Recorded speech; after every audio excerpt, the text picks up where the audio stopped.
Avance, son temas interesantes y de aplicación diaria, que corresponde a la fisiología metabólica. El metabolismo, no es verdad, se divide en el término, ¿no?, meta, que quiere decir más allá, y bolísomo, que quiere decir utilizar o usar en.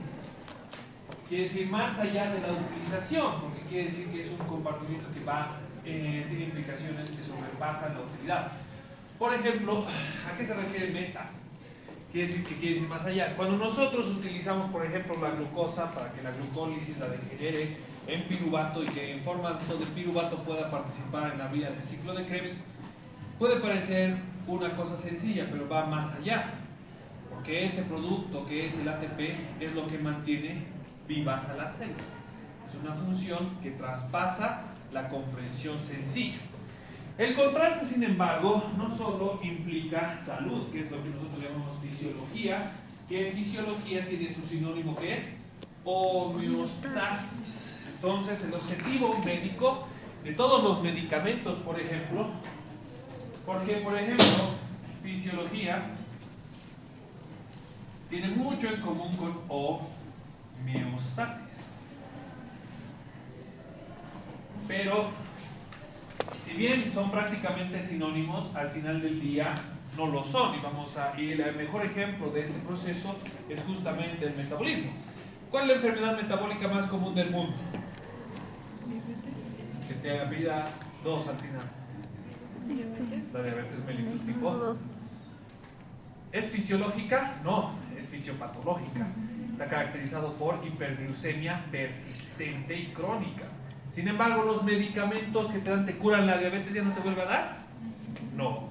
La metformina, la glibenclamida o la insulina endógena te devuelven a un estado homeostático, que no es un estado fisiológico, porque no está funcionando fisiológicamente normal en el cuerpo. Y estos son hallazgos frecuentes a través de la historia que se repiten y se repiten y se repiten. Lo que ven aquí en la imagen a la derecha es una imagen precolombina, ya muy anterior al 1500 a.C. La imagen llama, por ejemplo, la atención porque tiene, ¿qué anormalidad tiene? Es una mujer. ¿Qué anormalidad tiene? ¿Alguien nota? Tiene la presencia de un nódulo cervical anterior. Muy probablemente los precolombinos ya estaban describiendo los primeros bocios tiroideos, porque la imagen, a diferencia de otras imágenes, por ejemplo, que persiguen a la enfermedad tiroidea, es delgada, en contraste a las imágenes precolombinas que son cuadradas o anchas.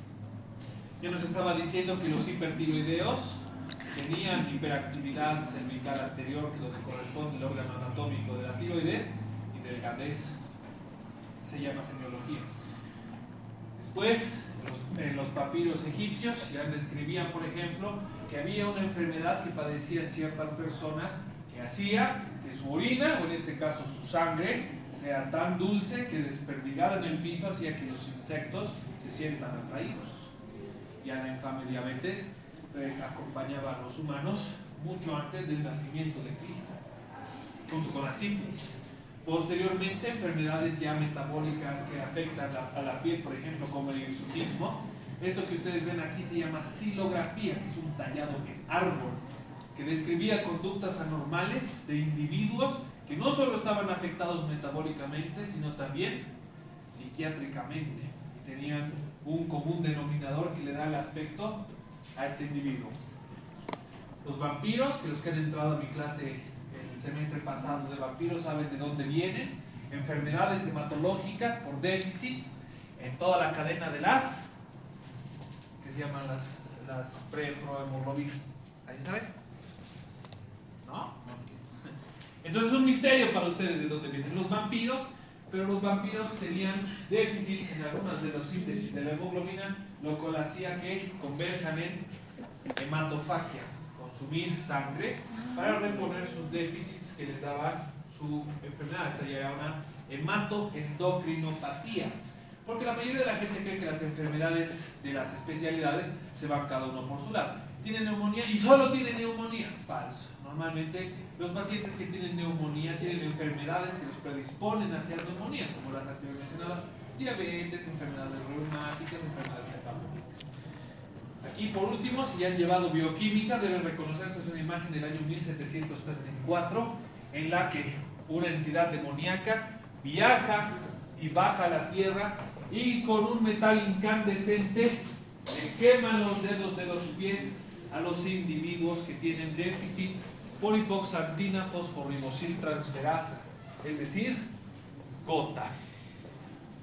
Todas estas son alegorías que representan creencias universales humanas que están perfectamente representando enfermedades, ni más ni menos. Cuando veamos, por ejemplo, en neurofisiología este semestre, van a ustedes ver cómo la degradación de un cerebro humano enfermo acaba volviéndose un tema muy normalizado, que son, por ejemplo, las entidades demoníacas, que son, por ejemplo, las transformaciones de hombres lobos o de vampiros, más allá de las enfermedades, sino el verdadero poder de la mente humana. Que todo tiene explicación científica, no hay monstruos más allá de los que nosotros inventamos o la sociedad, ¿no? Perfecto. Las hormonas son el fundamento de la endocrinología. Las hormonas, para hacerlo de forma sencilla, tienen categorización que nos permite diferenciarlas unas de las otras, y al diferenciarlas las unas de las otras nos permite entender el tiempo en el que actúan, con qué tejidos actúan y por qué actúan con esos tejidos y en ese tiempo. Entonces, para hacerlo sencillo, tenemos aquí una tabla que nos lo explica bastante bien. Tenemos primero, ¿no?, nuestra tabla, síntesis y almacenamiento, ¿no es verdad? Las células que nos liberan, o el mediador por el que se libera, y el transporte en sangre, vida media, receptores. ¿Qué quiere decir receptores entonces? Tenemos unas células, por eso se llama endocrino, ¿no es verdad? No es autócrino, que las células autócrinas se estimulan a sí mismas, y las endócrinas estimulan tejidos distales. Quiere decir que las células sintetizan a la hormona, y la hormona viaja en sangre a tejidos distales o lejos del origen de la hormona. Entonces vamos por partes. Entonces, para hacerlo sencillo, vamos a ponerle nombre a la clasificación, y la clasificación es una clasificación bioquímica, porque son hormonas peptídicas, hormonas esteroideas, hormonas amínicas. Listo. No hay que confundir las hormonas peptídicas con las hormonas amínicas, porque como ustedes saben, han vencido bioquímica y saben que un péptido tiene más de, igual o más de 5 aminoácidos, mientras que las hormonas amínicas tienen menos de 5 aminoácidos, pero siguen siendo hormonas. Y van a notar que hay algunas comparaciones idénticas. Vamos con las hormonas peptídicas. Las hormonas peptídicas no se sintetizan a demanda, se sintetizan y se almacenan, porque son péptidos.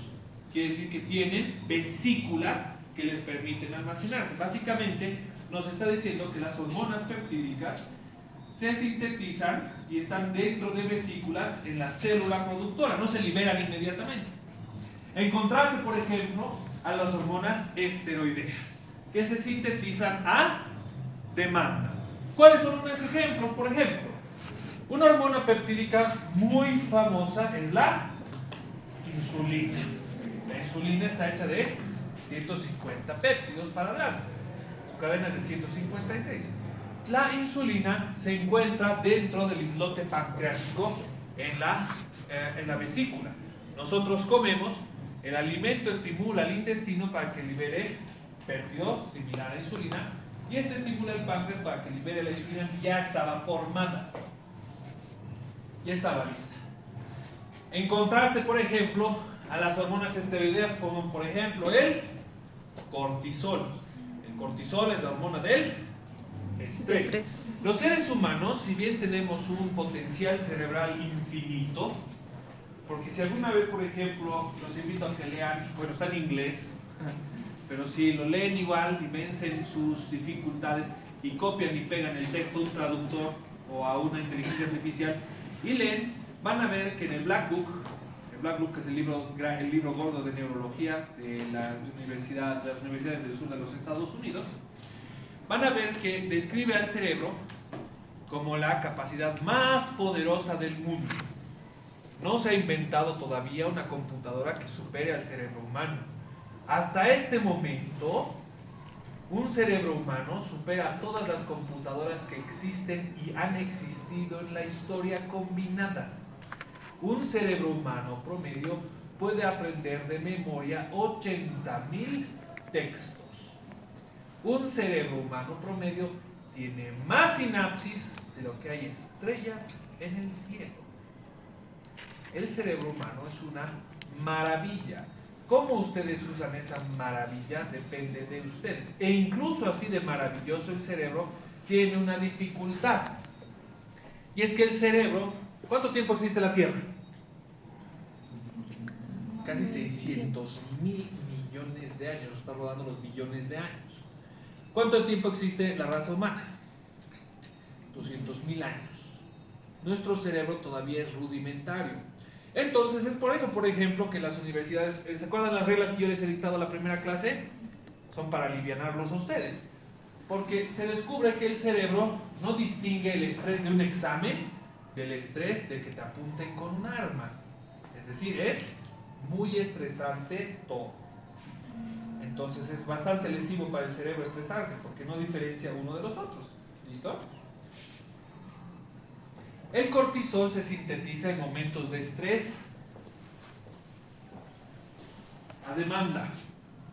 Te ponen un arma encima y ¡pum! Se sintetiza para que el estrés metabólico que va a sufrir tus tejidos tenga con qué alimentarse, porque el cortisol tiene un efecto que es la gluconeogénesis, cuyo objetivo es aumentar la concentración de glucosa ¿Y por qué creen que necesitamos glucosa en sangre? Porque durante el estrés de que voy a pelear contra un felino gigantesco, que es una situación de estrés con mi lanza, no la distingue el cerebro de un examen. Entonces, como voy a usar mucho mis músculos peleando contra esos animales, según lo que cree el cerebro, voy a necesitar mucho azúcar para esos tejidos. Pero como ustedes no van a pelear contra ningún felino gigante, porque primero están extintos, y segundo, no es parte de su descripción, es estudiantil, ¿no? Entonces, el cortisol a la larga, en estadios de estrés en el que no utilizamos la fuerza física, nos termina lastimando, porque nos empieza a hacer subir el azúcar y no quemamos ese azúcar. Entonces, los pacientes que tienen tendencia a las enfermedades metabólicas no deben estresarse. Y las personas como ustedes que vienen aquí a estresarse deben tener un medio de liberación físico de ese estrés. Por eso no es bueno estresarse. En contraste, entonces vamos con la liberación. Bueno, las hormonas amínicas también se sintetizan en vesículas porque son parecidas a los péptidos. ¿Qué hormonas son parecidas a las hormonas amines? Ahí dice, las catecolaminas. Ejemplo, la adrenalina. Te sale un gato adelante gigantesco y te asustas y puedes correr o pelear, así se llama. Los gringos le llaman flight or fight response.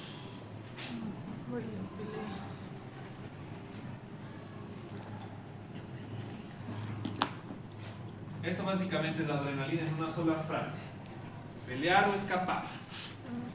Flight or fight response. Están a cargo las aminas, o la adrenalina y la noradrenalina, que también se sintetizan en vesículas. ¿Dónde están las vesículas de adrenalina? En la médula suprarrenal. Entonces vamos, por ejemplo, con la liberación de las hormonas. Las hormonas peptídicas se liberan por exocitosis. ¿Qué quiere decir eso? Los microfilamentos de las células se contraen y hacen que las vesículas avancen y se liberen, generando exocitosis. Entonces las hormonas peptídicas se liberan por activación de los microfilamentos. Las hormonas esteroideas, difusión simple. ¿Qué quiere decir eso? La barrera, la membrana celular, ¿de qué está hecha? Fosfolípidos. ¿Y las hormonas esteroideas de qué están hechas? De lípidos. Entonces agarran y se salen, porque como son la misma sustancia, atraviesan la barrera por difusión simple. Y así también se meten, por si acaso. Entonces, ¿cómo se transportan en sangre? Las hormonas peptídicas como la insulina, como dice su nombre, son péptidos. Entonces quiere decir que son hidrosolubles. Salen a la sangre y se transportan como si nada. No necesitan de nada. Son diluibles en sangre. ¿Qué quiere decir esto? Aquí está nuestro vaso sanguíneo. La hormona peptídica sale y así como está se queda. No necesita nada más. En contraste, las hormonas esteroideas, que las hormonas esteroideas básicamente es aceite, porque son enlaces ésteres, son grasa. Por lo tanto, ¿el agua se mezcla con el aceite? No. Entonces, cuando la hormona esteroidea sale, ¿será hidrosoluble si es hecha de grasa? No. Entonces, ¿qué necesita? Una proteína que nos la transporta. Entonces, básicamente nos está diciendo ya las diferencias sobre la función, ya está mostrando su cara sobre los tiempos. Las hormonas amínicas, que son básicamente péptidos chiquitos, si son amínicas, si son hidrosolubles. ¿Son hidrosolubles? Sí, sí son. Vida media. La vida media de las hormonas peptídicas es corta. Como por ejemplo, nos quedaremos con la insulina. ¿Cuánto es la vida media de la insulina? 15 minutos. Comemos, se libera la insulina. Por eso, idealmente, un ser humano tiene que comer todo su alimento, inclusive sopa, su almuerzo y su postre, en menos de 50 minutos. Porque si estás así, tienes tu boost de insulina y pasa 15 minutos hasta que te comas tu almuerzo, tienes otro. Y tienes otro. Y para cuando ya estés comiendo tu postre, que ese es dulce, ya no vas a secretar insulina. Tu concentración de azúcar va a ser mucho más alta. Entonces, ¿qué es lo que va a pasar? Vas a tener una secreción de insulina, pero no vas a tener una secreción de insulina para digerir el alimento más dulce, que te va a dar más sueño. Porque normalmente, por ese caso, el postre te lo sirven después del almuerzo, porque el alimento, vamos a ver en fisiología digestiva este semestre, el alimento, como ustedes saben, los intestinos y la mayor parte de las vísceras, excepto el cerebro, los pulmones y el corazón, tienen esfínter precapilar. Cuando hay digestión, los esfínteres precapilares de los intestinos se abren. Y el intestino se presta entonces 5% de sangre del cerebro, 5% del riñón, 5% de los pulmones, 5% del corazón. Entonces, ¿qué nos da? Sueño después de comer. Porque no nos está llegando sangre al cerebro, la sangre se está yendo a nuestros intestinos. Entonces, para apurar ese paso digestivo, nos dan fruta después de comer, que es el postre, que empuja el alimento y el periodo de sueño dura 15 minutos. Pero si estás comiendo con intervalos demasiado largos, no pasa eso. No apuras tu alimento. Y te da 2 veces más sueño. Ahora, las hormonas esteroideas, ¿cuánto es su promedio de vida? Largo. ¿Y cuál es el ejemplo? Nos quedaremos con el cortisol. ¿Cuánto dura la vida media del cortisol? 6 a 8 horas. Dura mucho tiempo. ¿Y por qué durará tanto tiempo? Vamos a hacer un ejemplo. El cortisol, por ejemplo, se secreta siguiendo un horario establecido dentro de nuestro eje hipotalámico hipoficiario, que se llamará ciclo circadiano. ¿Y cuál es el pico de cortisol según el ciclo circadiano? A esta hora. Hora militar, 23 pm. ¿Qué hora es? 11. Perfecto. Le sigue esta hora y así sucesivamente. ¿Y por qué se secretará el pico de cortisol a esta hora? ¿Qué habíamos dicho que hacía el cortisol? En pocas palabras, ¿qué subía en la sangre?